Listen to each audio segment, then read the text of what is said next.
Good evening and thanks for joining us. I'm Brandon Taylor. We have new updates on the home explosion that rocked the west side of Madison and displaced over 20 people last night.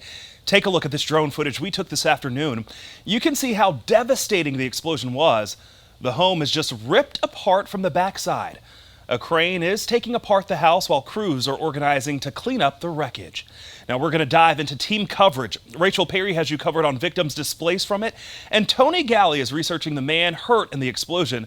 We're going to start off with Rachel. And Rachel, how are residents doing this evening?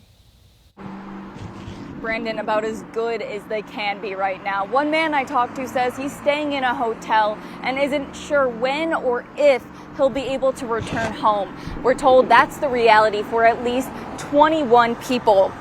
Moments after the blast went off, people living in these condos tell me they ran for safety, most completely unsure of what just happened and the damage left behind.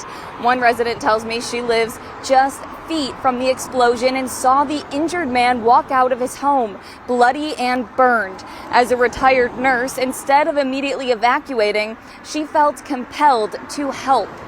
I ran upstairs and got some towels, and I put some towels around it on some of the burns, just to dampen them in that. So, and then they told us to evacuate our condos even there because they didn't know if it was a gas leak or what it was.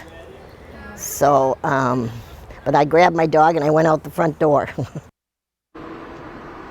Francine was able to return home, but says she's still a little uneasy. The Red Cross is working to help anyone displaced tonight at 6. The resources available for those impacted. For now, live in Madison, Rachel Perry, 27 News.